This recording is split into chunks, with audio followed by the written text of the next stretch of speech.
If you like the drama Shogun and you secretly have ice cream for breakfast, you need to know about Tokugawa Iemochi, the sweet-toothed shogun. Of the 15 shoguns who ruled Japan during what we call the Edo period, the 14th shogun, Tokugawa Iemochi, was so kind to everyone to the extent that his entire staff was determined to make his reign the best reign ever. Iemochi was a good boy. Even as a child, he wouldn't miss a day studying and practicing the samurai curriculum. But one day, during calligraphy class, he suddenly threw water at his teacher, laughed, and called it a day. Everyone was puzzled because he was not the type of boy to do that. Now this sensei was 70 and he couldn't control his bladder anymore, and he accidentally peed in his pants during class. Iemochi noticed this, so he threw water at his teacher, pretending to be mischievous so that he wouldn't feel embarrassed. Sensei was not good at holding things in. He broke down in tears out of gratitude. On another day, when Iemochi was watching his jutsu teacher sprawling with another samurai, his teacher landed on Iemochi's hands by mistake. He apologized on all fours, but Iemochi was like, "It's okay, sensei. It didn't hurt so much," with tears in his eyes. This was in samurai ruled Japan. He thought that sensei would be punished if he made a scene. This sensei was not good at holding things in either. He left in tears. Now we know that Iemochi had a relentless sweet tooth because there are written records that say so. He liked sharing sweets with everyone. When Iemochi was 15, he caught news that his highest vassal, Ii Naosuke, was assaulted by terrorists on the way to work. So Iemochi tried to send Naosuke his favorite sweets, rock sugar, to make him feel better. But at that point, Naosuke was already dead. His head had been chopped off and taken away by the terrorists. So Iemochi and the staff who were entrusted the rock sugar were like, "I hope Naosuke gets better soon. Here's my favorite snack. I feel better when I have it." "Thank you, my lord. I will make sure Naosuke receives this. He is gravely ill and he won't be coming to work for a little while." Iemochi himself died at 21 because of the beriberi disease, which is caused by a deficiency of vitamin B1. It was a common illness in the Edo period when people ate loads of white rice and not much of other food with vitamins. Iemochi, on top of that, was taking a lot of empty calories from his favorite sweets. Everyone was like, "There will never be another ruler who would make me use the teary-eyed emoji on a tiny pencil." When Iemochi's bones were excavated in 1958, Japan just confirmed how much he loved sweets. Sweet-toothed Shogun had cavities in all 30 teeth. What would you do if you saw a man torturing a puppy to death? Now, I don't know about you, but the 5th Shogun, Tokugawa Tsuneyoshi, he said, "Okay, it's fine." Tsuneyoshi was very respectful of other life forms, except towards people who were mean to them. So starting from 1685, he set laws prohibiting the killing and mistreating of pretty much all animals, including birds and insects. So during its rule, at least 69 people were given pretty harsh punishments for disobeying the law, and even a bounty was given to people who reported to the cops. For example, 11 samurai were caught secretly hunting birds because they were craving bird meat. Seppuku! A samurai was bitten by a dog, so he killed it with his sword. Seppuku! A man choked a puppy to death. Crucified! A samurai did not adopt a puppy that was sitting in front of his house entrance. Banishment! A man abandoned 3 baby horses. Walk of shame! Decapitation! Public display of severed head! One day, a man working at the castle was seen killing a mosquito that landed on his face. He was reported by another guy, I think because there was a bounty for reporting offenders. During the trial, the blood on the man's face was enough evidence and he was exiled to a remote island. And also, the judge was like, and you, informant. It's not me. It says here. You didn't try to save the mosquito, so exile for you too. Also, all stray dogs were captured and kept at this large facility as big as 99 football fields, and they were fed refined rice in an age when not a few people had trouble finding anything to eat. Although these animal protection laws came with good intentions, they were not thought out enough, and everyone, including samurai, held grudges. In 1709, Tsuneyoshi was on his deathbed. His last words were, "Keep the animal protection laws going."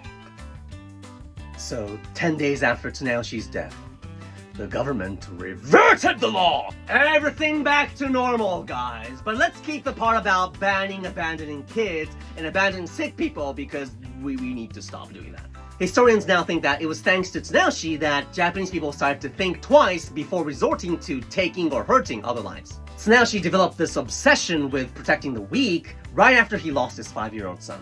A traveling German doctor called Engelbert Kempfer met with Tsunayoshi in 1691, a few years after his son's death. From behind the drapes, Tsunayoshi asked, "Is there an elixir for eternal life?" Yes, sire. It's called Totally Legit Elixir. Write that down. Tsunayoshi just wanted everyone to have a fair chance at life. Except puppy torturers! There was a samurai who fought not for honor, not for fame, but to meet and exceed expectations of Mom! Ishikawa Jozan was born towards the end of the age of nationwide samurai battle royal, the Sengoku Period. It was the heyday of samurai. Young warriors with ambitions to make it big would charge into the enemy in front of the very front line to acquire the honor of Ichiban Yari, or Ichiban Kubi. Ichiban Yari literally means first spear, and it's like an award given to the man who makes first contact with the enemy front line. Ichiban Kubi literally translates to first head, and it's an award for first kill. Now, Ishikawa Jozan became the breadwinner of his family at 16 because his father died. But he was ready. He had practiced combat every day and studied tactics and strategies from very academically challenging Chinese literature not many would even try. But he had never fought in battle because he was ultimately hired as a bodyguard for Tokugawa Ieyasu, the would-be shogun. He was positioned right beside the highest general, so the opponent never reached him. And when Ieyasu was just about to pick off the last standing enemy force to conquer all of Japan, Jozan had become 33. So in 1615, the siege of Osaka, really the last battle of the Sengoku period, was about to take place. Now his mother, I don't know about this lady, she wrote a letter to him before the battle saying something like, "Despite being born into a lineage of legendary warriors, you have not made me proud even once. If you fail to make a name for yourself this time, I don't want to talk to you ever again." And she was very ill, so it was really Jozan's last chance to make mom proud. But during the march, Tokugawa Ieyasu issued an order for all soldiers specifically not to step out of the positions they were assigned. So Jozan was like, "My lord, my apologies for disobeying you.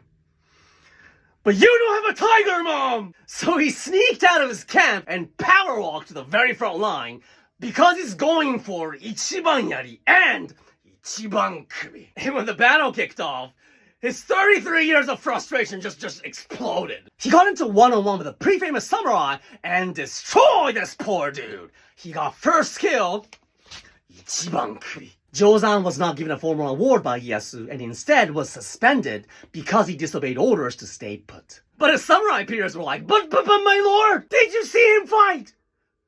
He's the man! They pleaded mercy for Jozan, but before Ieyasu made any decision, Jozan shaved his head and became monk. He knew the age of samurai warfare was over, so he had made up his mind to change careers. He was hired as a scholar under another feudal lord. He took care of his sick mother until she passed away. 21 more years later, was she really sick when she wrote that letter? Anywho, Jozan lived until 90, reading books, writing poetry, making tea in a garden. Without anyone telling him what to do, there was a samurai who traveled 1,200 kilometers to demand a bonus. Early samurai were highly motivated warriors because showing bravery led to bonuses in the form of land. Which also means that during peaceful times, there's almost no opportunity to get promoted or get bonuses. So when Mongolian forces came to attack Japan in 1274, one samurai warrior became particularly excited. "My lord, the Mongols are approaching Hakata Bay with 900 warships! They're coming with 900 warships!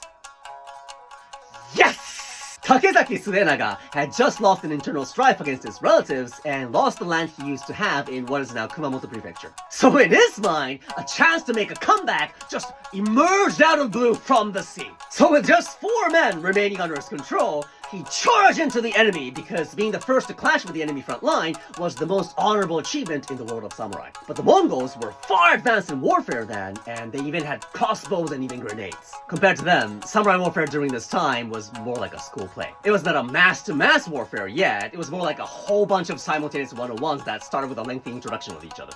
Sir, there are 5 soldiers charging towards us. What the hell? Do they not see that there are like 25,000 of us? They're yelling something in Japanese, sir. I think they're introducing themselves. I do not understand Japanese. Shoot them down. So Suenaga's horse got shot, and he fell down, hurt his knees, and he just barely retreated.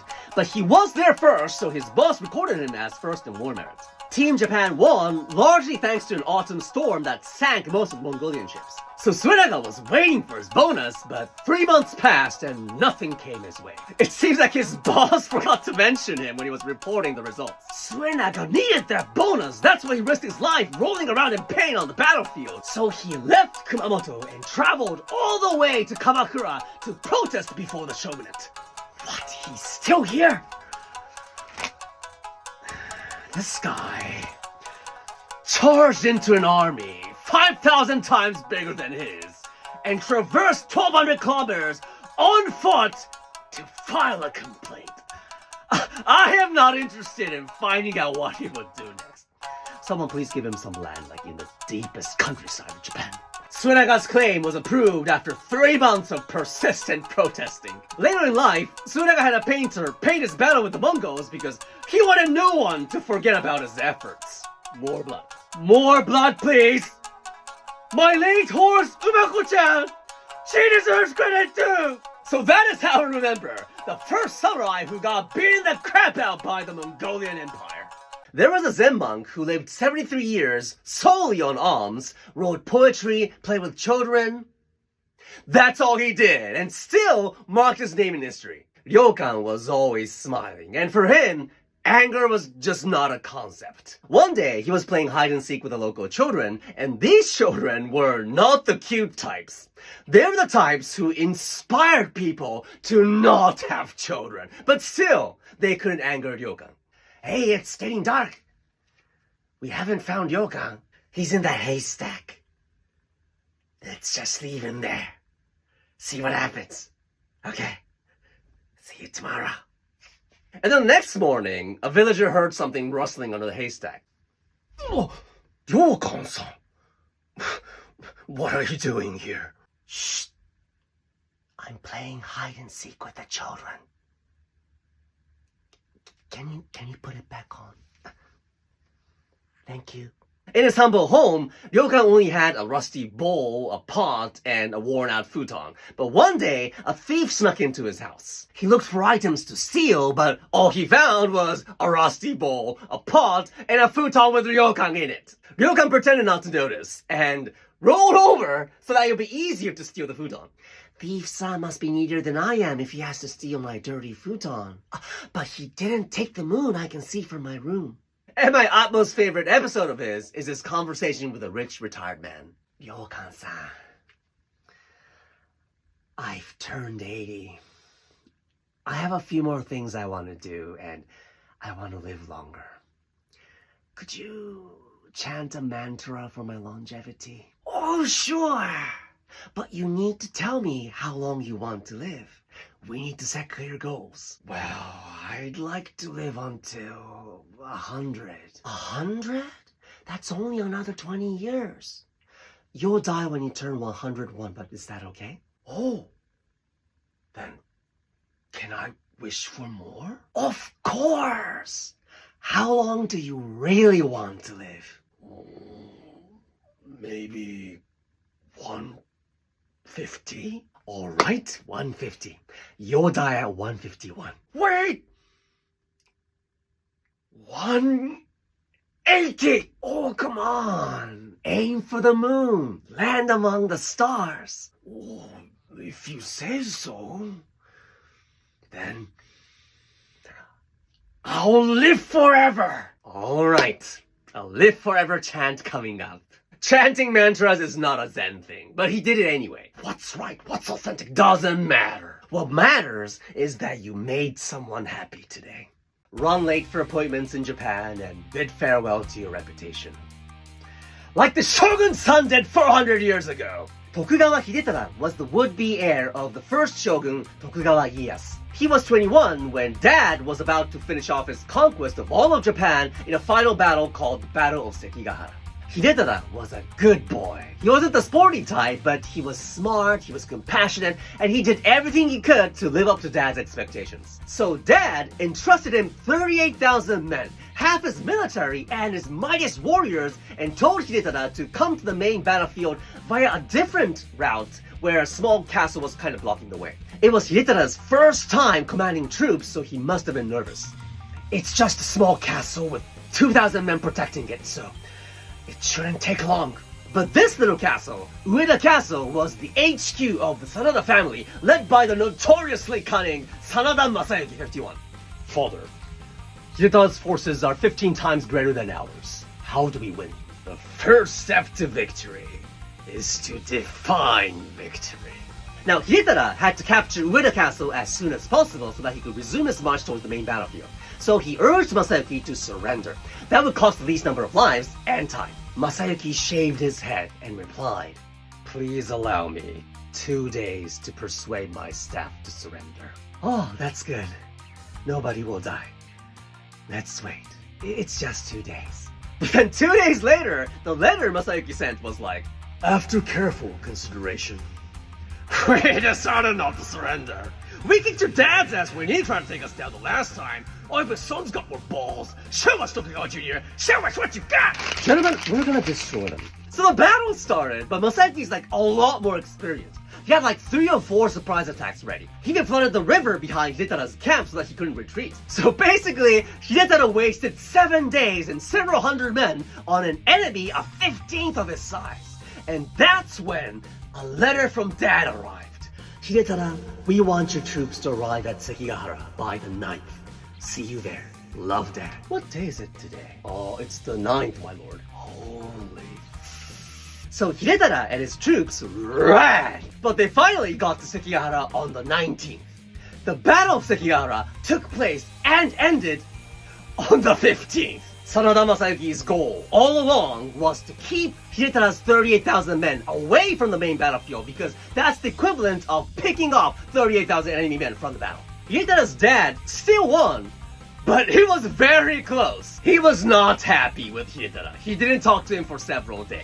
There's actually more to this story, but that will be in my Amazon bestseller book. This was my plan all along. See you there. In the 15th century, a shogun was appointed by lottery, and Japan learned never to do that again. In 1428, the 4th shogun, Ashikaga Yoshimochi, died without naming an heir, and this was a big problem. In samurai families, there was always a high chance of internal conflict whenever the head of the family died. And if this was a shogun's family, it could lead to nationwide warfare. So explaining in today's terms, nobody was paid enough to face that kind of responsibility. So the next shogun was decided by random drawing. We'll let the gods decide this one. And the shogunate goes to Ashikaga Yoshinori. So Ashikaga Yoshinori, the brother of the former shogun, won the drawing, but people called him names like Lottery Shogun. And Yoshinori took this very personally, and it didn't help that he was a man of action. "My lord, your relatives in eastern Japan are calling you names." "Kill them." "We caught a few peasants who called you Lottery Shogun." "Kill them." "The chef is apologizing that your dinner today was not his best work." "Kill him." Yoshinori's insecurity about being a lottery shogun led to establishing rule by fear. So through history, we know that when you add insecurity to a psychopath, you get a tyrant. One day, Yoshinori invited 2 of his highest warlord achievers to his place, only to have them assassinated. And his reason was, they become quite influential in our samurai world. And that means they might become future threats to my regime. Action is the cure for worry. And it didn't stop there. My lord, our 3rd biggest achiever, the younger one of the Akamatsu brothers, we prefer keeping him because his performance is high. I'm not gonna take his life. What are you talking about? But take everything else. Action is the cure for... So Yoshinori confiscated this poor guy's territory. And hearing this news, the older one of the Akamatsu brothers, Akamatsu Mitsusuke, who was like the 4th biggest achiever of the shogunate, was like, at this rate, I'm next. So one fine day, Mitsusuke invited Yoshinori and his staff to his place for a little party. And while everyone was watching a dance performance, he set off an assassin to stab Yoshinori from behind and kill him. But then, something unexpected happened. Guys, I couldn't help it. Please take me and my assassin away. We're ready to face anything. What's taking so long? We are, taking a moment to absorb this situation. And the prominent emotion we find ourselves basking in right now is a huge sense of relief. If you stay here long enough, we might accidentally, thank you. Maybe we should get going.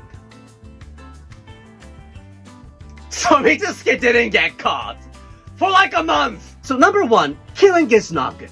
And number two, tyranny also isn't. If we have bloody battle fury on this end of a spectrum and varsity tennis match on the other end, early samurai battles leaned more towards tennis. Early samurai warfare was more like sports games. The goal of battle was not to kill all your opponents. The goal of battle was to show your valor and skills, and you sometimes died as a result. On the battlefield, fighting was basically supposed to be done one-on-one. So if there were like 100 men fighting each other, there were 50 1-on-1 simultaneously. And they followed set procedures with phases.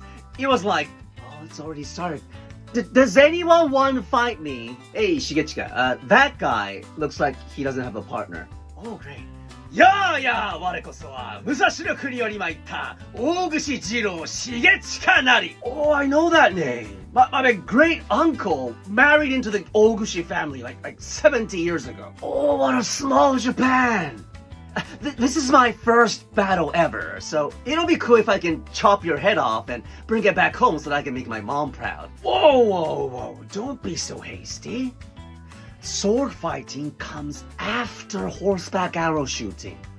Make sure you run up to me as close as possible so they can shoot my face. Of course I'll do my best to dodge and destroy your face. Damn it! I keep hitting your helmet.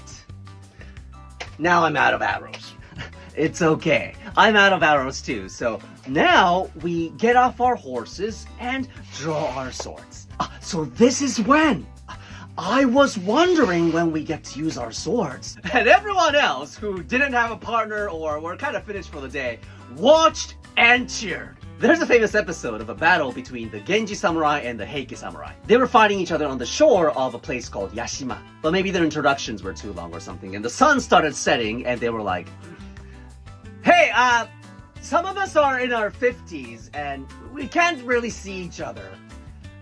Do you want to take a break? So they had a ceasefire. But then the Heike side sent a woman on a boat with a handheld fan held up on a pole. And the woman was like, I bet no one on your team can hit this target in the darkness of twilight. That's like a huge insult to samurai. So one young bowman called Nasuno Yoichi was appointed to take the challenge. So from around 70 meters away on horseback, he hit the fan that was on a rocking boat. Everyone on his Genji team and the opposing Heike team roared in excitement. Yoichi, you the man! You the man!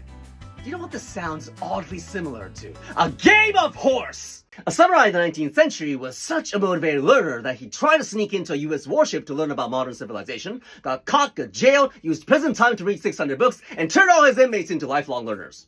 Yoshida Shoin was a low-ranking samurai who specialized in military strategy. In 1853, Commodore Perry from the US came into the tip of Tokyo Bay on a big black steam frigate with smoke coming out of its funnel. The samurai government had never seen anything like that, and they were terrified. Shoin heard this news and he was like, I have to see that! So he traveled all the way from here to there to a port called Uraga. Now the biggest warship Japan had until then weighed 100 tons. Commodore Perry's ship weighed 2,500 tons. So Shoin saw this and he was like, nothing I learned in military class will do anything to this behemoth. That's why I need to learn about this civilization. I'm getting on this thing. So he stole a fisherman's boat and rowed over to one of the American ships and he was like, oh, nice to meet you. My name is Yoshida Shoin. Please call me Yoshi. I cannot speak English, but I want to learn! Get out. Shoin was sent back to his hometown to be jailed there. But Shoin was the type who saw the bright side in anything, so he was like, oh, so this is jail. Now I have time to read! So he read like 600 books within a year in his cell, and he knew that the best way to retain knowledge was to try to teach it. So he started lecturing to himself, and his inmates were like, oh god, not again. Shut up, Yoshi, I'm trying to sleep here! And what happens next? The inmates had nothing else to do, so they listened and found everything he taught very interesting. So in a few months, they were like, Shoin sensei, thank you for the 3-hour lecture. When is the next one? And again, Shoin was the type who saw good in anything and anyone, so he was like, oh, your writing is beautiful. Can you teach me how to write like you? Me? A serial tofu thief? Okay. So within a year, the prison cell became an active learning center where everyone helped each other learn. So soon, the institution overseeing the prison was like, okay, the bars are failing to confine anyone's mind here.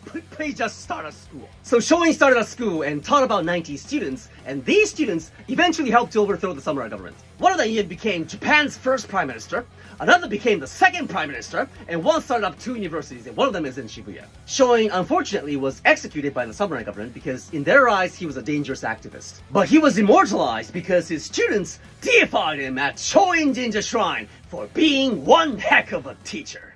If you think Japanese people fangirling over girl bands, boy bands, and maid cafes is weird because it is, say hello to the Japanese history of simping. This is not even the earliest record of fangirling, but in the 18th century, there was a cafe where male customers kept paying double or triple what they were charged. Osen was the daughter of the owner of a small cafe called Kagiya.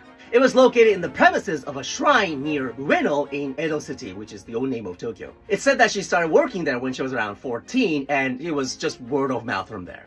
Ah, that was a tough day. What are you doing this weekend? I'm going to Kasamori Shrine. Dude, 4 of the coworkers said they were going to Kasamori Shrine this weekend. That's because we're going together. That's like on the other side of the city. Literally, there's another shrine right there! But there's no Osen-chan in that shrine. Who is this Osen-chan? A cafe waitress? Guys, tea is tea. Served by a dude, served by a grandma, served by an Osen-chan. It's the same tea. You will come together and take that back. Okay? Chill. It's not like she's an angel or something. Angels exist! In Japan, you'll often see a long shopping street leading up to a big temple or shrine. It's because these religious landmarks attracted visitors from all over, and businesses traditionally set up shop near these temples and shrines and enjoy the benefits of the large influx of people. But in the case of Kasamori Shrine, it was the reverse. Osen-chan was attracting visitors to the shrine, and these men try to get her attention by tipping her handsomely. Same as how idol fans buy hundreds of the same CD to win handshake tickets. Now, one of the pioneers of color woodblock printing, Suzuki Harunobu, drew Osen-chan a lot. And these prints were sold for under $8 in today's money, so everyone bought them, and Osen-chan's fame went out of control. Merch was made. Osen towels, Osen plushies, even Osen board games. But in 1770, at the peak of her popularity, Osen suddenly disappeared from the cafe. Rumors spread that she may have been killed by a crazy fan, or she ran off with her secret boyfriend. But the truth was, she got married with a samurai who worked as one of the Shogun's private spies called the Onyoban spies. They were the ones keeping an eye on government officers, reporting any corruption or problems to the Shogun directly. So he took away everyone's Osen-chan, but nobody had a problem with that. Osen-chan had 9 kids and lived up to 77. And her fans had to move on to another local cafe idol, Ofuji-chan! A super motivated samurai fleet couldn't wait for supplies to arrive, so they sold their armor to buy a boat and charge into the enemy. In their undies! Samurai ruled Japan for around 700 years, but the most fearless alpha-type samurai were only in the first 500 years. The latter 200 years were mostly soft beta-type samurai, which I like. But today, we're looking at the most alphaest time in samurai history. In 1185, the samurai world was split in half between Team Minamoto and Team Taira, and Team Minamoto was kicking some Taira ass! They chased them out of Kyoto, the capital then, and made them flee across the ocean. That's when Team Minamoto ran into a blocker. Ugh, those timid Tyra Chihuahuas! Get our ship! Sir, we don't have a ship. Why don't we have a ship? Because you've never owned, built, or procured one, sir. And why am I so hungry? Because you never included securing food in the project scope, sir. Oh, so war is not just about charging forward bravely. Many members of Team Minamoto came from Eastern Japan, and Eastern samurai were predominantly meatheads. So they didn't plan this thoroughly. Some of them began considering going home because they were hungry. But one commander, Shimokobe Yukihira, was not ready to give up. The act of being the first to arrive at the battlefield was really hyped in the meathead samurai world. So Yukihira sold his whole fleet's armor to buy food in a boat. He was gonna charge into the enemy in casual attire. Yukihira, where's your armor? That's suicide! Wrong! This is the perfect excuse to flex my bulging biceps I toned at the gym. Dude, arrows are gonna rain on you. What are you gonna do without armor? What we cannot block, we dodge. So Yukihira and his fleet rowed their boat across the sea and resumed the chase. Now with 0 defense points. And as a result, Yukihira defeated an enemy commander and came back successfully. Yukihira, I am both amazed and uninspired by what you just did. Why are you selling your clothes now? I need money to buy a souvenir for my boss. There are bandits in every mountain on the 900 kilometers way back to Kamakura. They're gonna kill you. Wrong! This is the perfect excuse to flex our pecs. His bulging pecs probably repelled the bandits and he made it back safely. Gentlemen, why wear armor when your body is armor? In 10th century Japan, there was a man who changed careers from public officer to pirate king. Fujiwara no Sumitomo was born into a family of high-ranking nobles, but his father died when he was still young, and during this time, that meant he was gonna have almost 0 chance in thriving in the noble realm, so he was like a noble dropout. But his uncle, who was appointed as the provincial governor of what was then called Edo province, kindly invited him to come along and help him out. Sumitomo-kun, I know you're a good boy. You can understand people's feelings, which is a talent I don't have. And my subjects hate me for it. I can see you become a star public officer, unlike me. Thank you, uncle. I hope so. Now this inland sea in western Japan is called the Seto Inland Sea, and there were always pirates. So Sumitomo's first job was the Coast Guard of Edo province. So he went around arresting pirates, but in doing so, he learned that pirates were just as human as he was. Okay, I'm sorry, I robbed a cargo ship and took their Neko-san. Our Tama-chan died a month ago. She was the best Nezumi-san. Just don't do pirate stuff. Just stay on land and grow crops. Do you think we became pirates because we wanted to? What? We used to be farmers. The government's supposed to take 8% of our yield, but the governors they sent were, most of them were corrupt, and they took 30%, 40%, whatever they pleased. Seriously? So are you guys just taking back what you were taking? Well, except the Neko-san. That I understand I am stealing. Well, Neko-san. So when his uncle's term as the provincial governor ended, Sumitomo was like, well, Sumitomo-kun, that was the job of a governor. Coercing peasants to pay out more tax than they should by mentioning big names like the emperor and whatnot. That's a skill. Uncle, I'm not leaving. What? They all recommended me for the position. Who's they? I'm going to be the king of the pirates. What did you say? I'm going to be the king of the pirates! So Sumitomo became the head of all the pirate clans in Seto Inland Sea and went around assaulting every government office in every province. During this time, the imperial court was busy firefighting another revolt in eastern Japan, so they didn't have the resources to do a manhunt for Sumitomo. They tried giving Sumitomo a noble rank to please him and calm him down. But the rank they gave him was the 14th degree out of 15 degrees. So Sumitomo was like, just 14,000 berries? I'm not a man who settles for 14,000 berries. I am the man who is going to become the pirate king. So he went around conquering all the provinces facing the Seto Inland Sea until he was arrested in 941. He died in jail. Villains who used to be kind-hearted. I feel they are very real. If you haven't found your calling in life yet, watch this. After carving countless logs into ultra macho deities for decades, the final artistic stage a 13th century sculptor reached was the life of sculpting ultra cute dogs! Tankei was the firstborn son of Unkei, one of the legendary Buddhist statue sculptor duo Unkei and Kaikei, who carved this pair of deities at Todaiji Temple in Nara. In the early 13th century, samurai had just taken control of Japan from the hands of court nobles. So Japan's artistic trend was starting to shift from beautiful aesthetics and poetry to masculinity and physical strength. So when Unkei Kaikei carved these sculptures, the meathead samurai world was like, This is what we're talking about!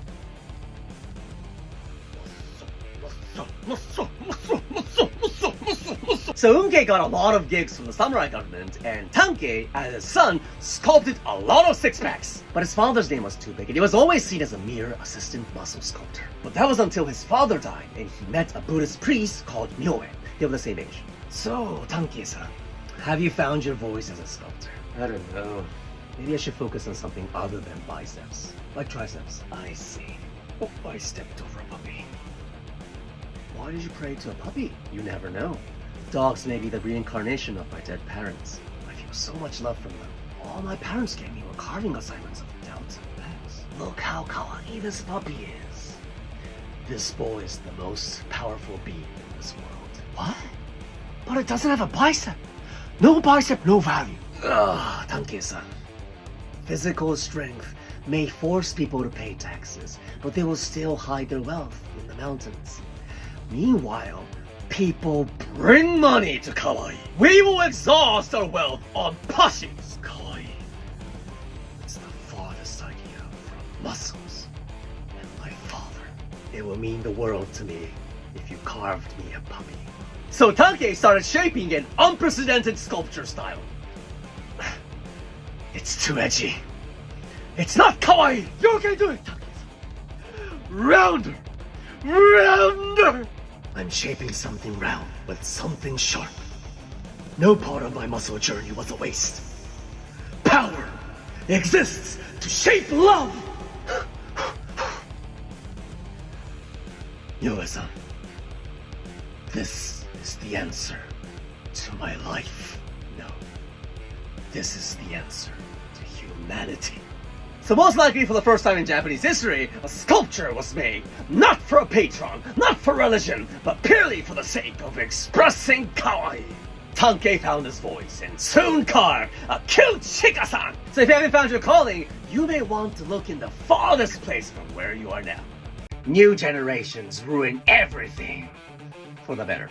400 years ago in the samurai world, same thing. New generations were taking over. Kato Kiyomasa was the son of a blacksmith, but he was recruited into the Oda samurai family because the head of the Oda family was a forward thinker. He knew that the peasant population had a fair share of top talent, while the samurai population had a fair share of useless pieces of shit. So Kiyomasa became a ferocious warrior, but as a peasant born, he also defied many samurai norms. When samurai began fighting each other like over 1,000 years ago, one-on-ones were how they did it. They fought for glorious victory and honorable deaths, fair and square. And they hardly had any strategy or tactics. They just charged into the enemy looking for a partner. But with time, mass-on-mass combat became more common. Peasants with spears joined the battle. Peasants with guns joined the battle because these weapons were much easier to learn to use effectively than the sword or bow and arrow. One-on-one still took place on the battlefield, especially when the side that was outnumbered wanted a chance to win. But why would a samurai commander accept a one-on-one invite when he is outnumbering the opponent? It's a risk he doesn't need to take. But for most samurai, face was everything, so it was easy. All it took was, But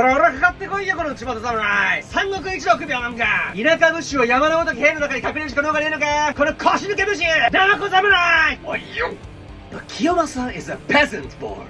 He doesn't give a shit about a prefect! So when he was attacked to suppress the rebellion in 1589, Kiyomasa ran into an enemy commander called Kiyama Danjo, who invited him on a one-on-one. But Danjo was trying to fight with a bow and arrow because he was good at it, and Kiyomasa was holding a spear, so he was like, what's wrong with a cucumber? Look at my helmet. If you want to call this a one-on-one, why don't you fight with a sword? Fair and square. Guess you're right. Prepare to die, Kato Kiyomasa.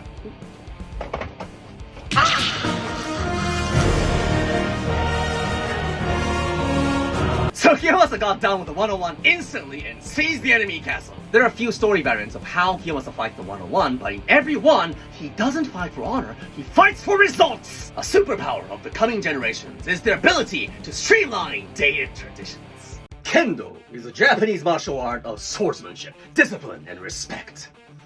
But its forefather was the farthest person from discipline and respect. Ittosai is said to have been the son of a man who was exiled to Oshima Island. It's an island you can totally see from the mainland, but it's 30 kilometers away from the nearest beach. One day, 14-year-old Ittosai just clinged on a piece of wood and swam across the sea because he was bored. He lived under the eaves of Mishima Taisha Shrine for a while until a swordsman found him hiding. As the guardian of this sacred shrine, I cannot allow an intruder to leave unscathed. Yet, as a master swordsman, I cannot strike down an unarmed rogue. Here, take this, young man. Seems like you have never held a sword. Let me teach you something. The vitality of youth never outshines the wisdom of experience. There seems to be nothing more I can teach you. So after defeating the Guardian in a single blow, Ittosai was hired by the shrine as a guardian. Records say that one time when the shrine was assaulted by 10 bandits, Ittosai slashed down 7 of them. 2 ran away, and 1 was hiding behind a big vase. So he slashed him down in a single blow along with the vase. That's why his sword is called Kanewarito, the Vase Shatterer. Ittosai soon got bored with life at the shrine, so he moved to Edo, the old name of Tokyo. He joined a dojo under the swordmaster Kanemaki Jisai. But in about 5 years, Master, sorry to break this to you, but I don't think there's anything more I can learn from you. What did you just say? Looks like I need to teach you to know your pet. It seems like there's nothing more I can teach you. Ittosai just went around looking for stronger opponents, and he defeated a total of 119 swordsmen and didn't lose even once. He naturally had lots of aspiring swordsmen following him, but he didn't like managing or developing people. Master, your teachings are pure gold.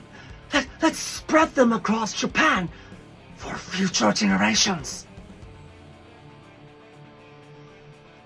Nah.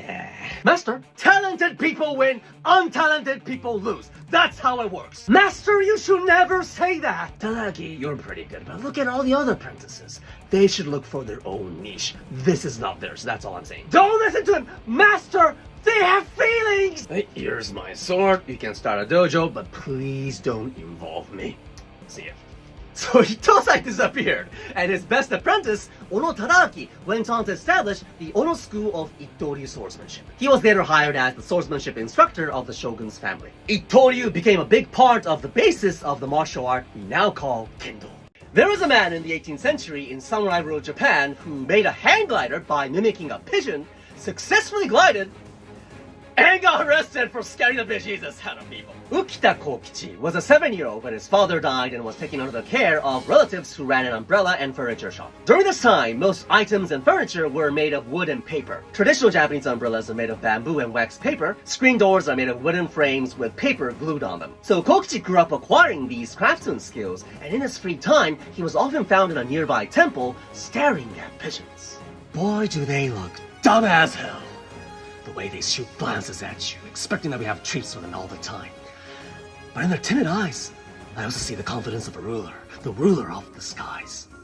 Should danger draw near, they could fly away anywhere, over those mountains that even I have never been beyond.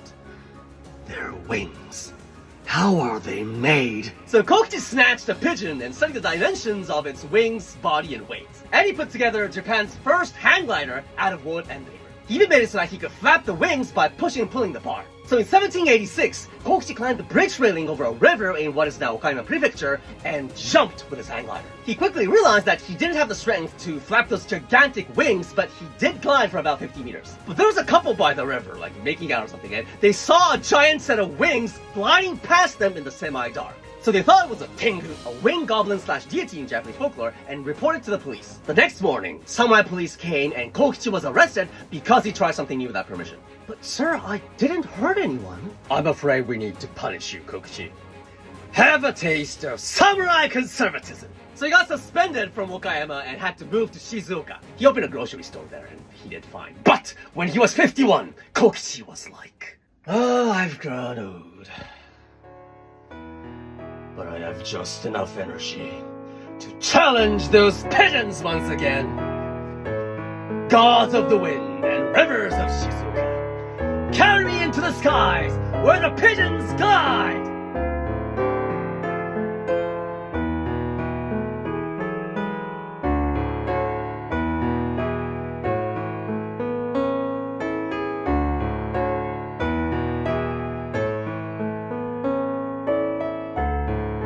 He was arrested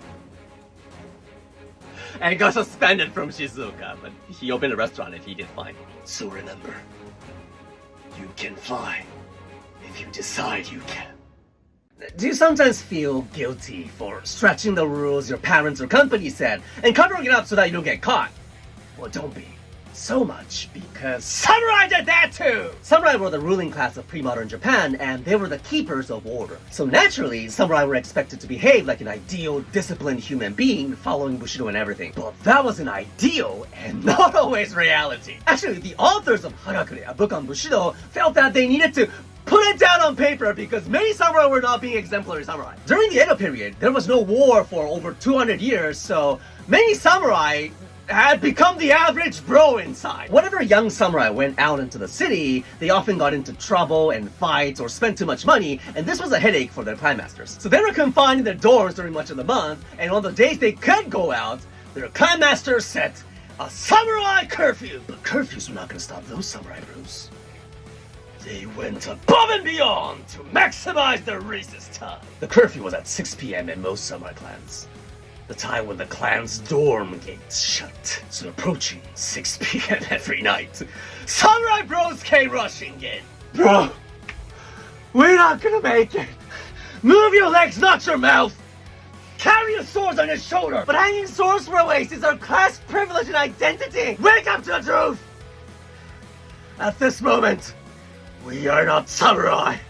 We are bros trying to get away with taking a turn in the red light district." That courtesan was beautiful. "Get up and sprint if you want to see her from a distance again."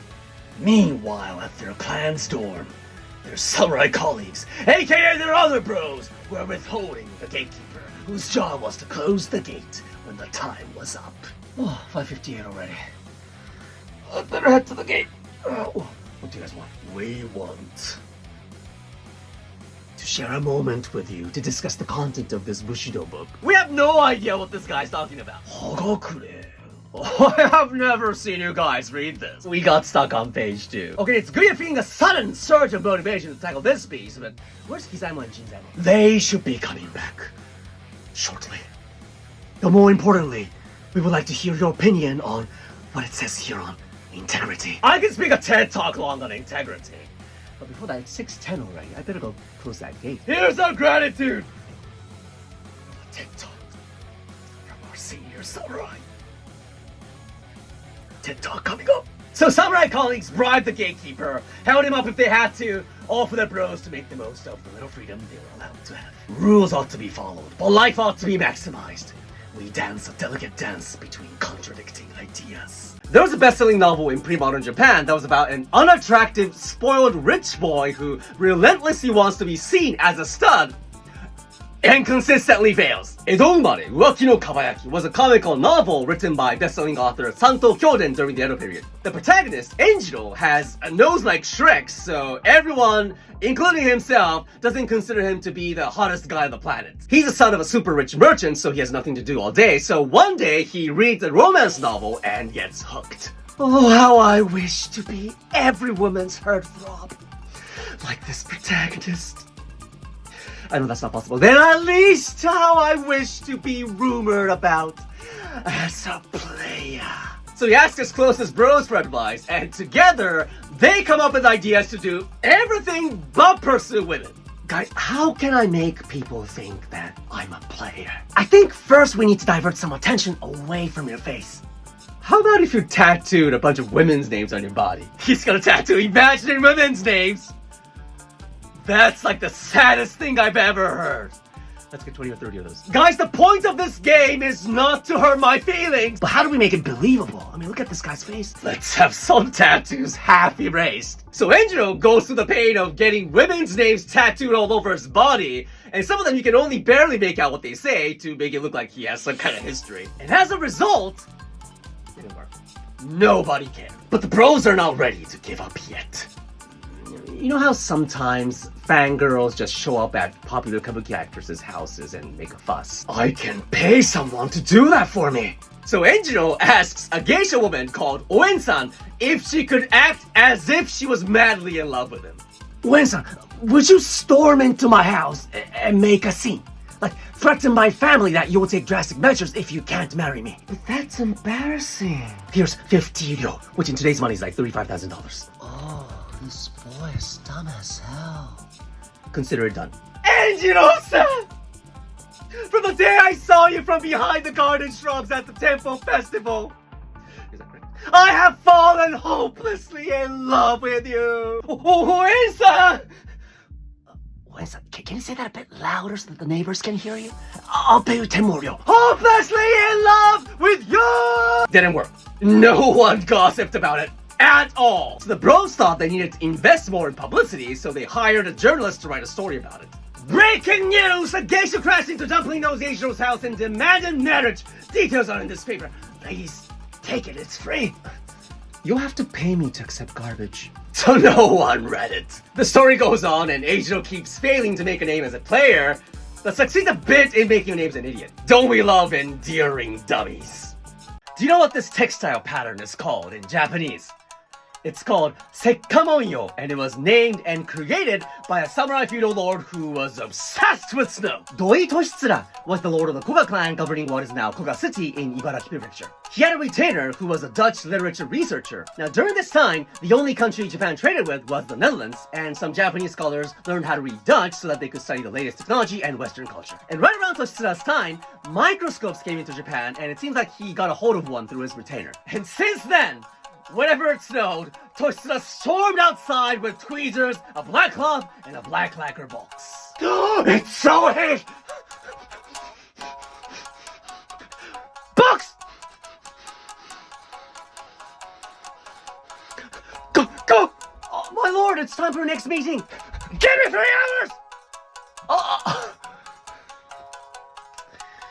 See, ladies, this is what happens when you give boys or men gadgets. Toshitsura was actually one of the first people to observe and record snow crystals in Japan. So naturally, there was a problem. There was no Japanese word for snow crystal. It's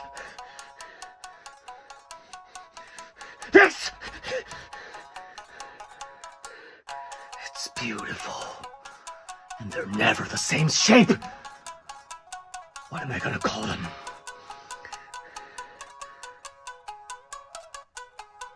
I'll call them Sekka Snowflowers.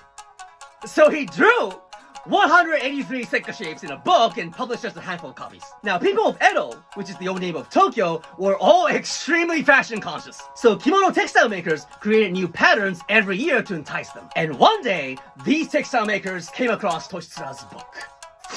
This is incredible! We are so gonna make new textile patterns out of these! All 183! Let's go! So, Sekkamonyo, or snow crystal patterns, went viral in Edo in no time. In a time when Edo people were secretly mocking samurai for their stiffness and lack of real-life skills, their respect for Toshitsura was over the top. He came to be known as Yuki no Toro-sama, the Snow Lord. So just be careful when you give gadgets to your man, because he might make history! You might have seen a drunken kung fu master in films or games. Japan didn't have a drunken karate master or anything, but there was a drunken master calligrapher, and this guy's hilarious. Niwada Beizan was...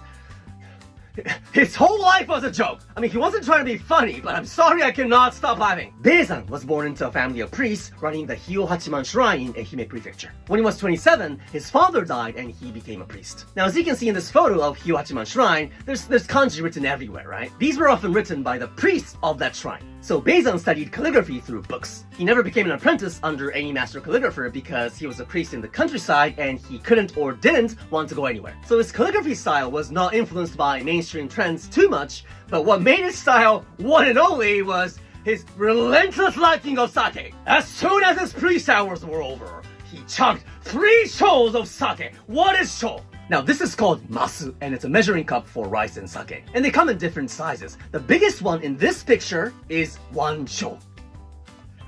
I'm holding this one. He was having this times 3! 1 sho is 1,800 milliliters, and a typical pet bottle beverage you'll buy at 7-Eleven is 500 milliliters. So 3 sho is roughly 11 of these every night! So just when he was on the verge of passing out and there was no more ego of trying to write in good penmanship, just his drunk self, he picked up his ink brush and began his magic.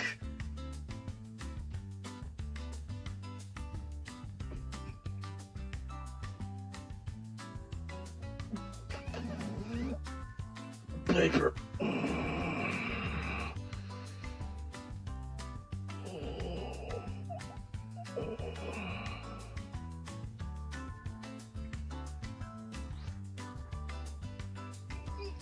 This is one of his pieces. It says Mui, and it means letting events unfold naturally. And you might think, hey, you didn't write it correctly. Doesn't matter to a stone man. He did the 4 dots for this kanji. Why didn't you do it for the first one? Doesn't matter to a stone man. And Beizan, while he was sober during the day, he kept the diary for 60 years.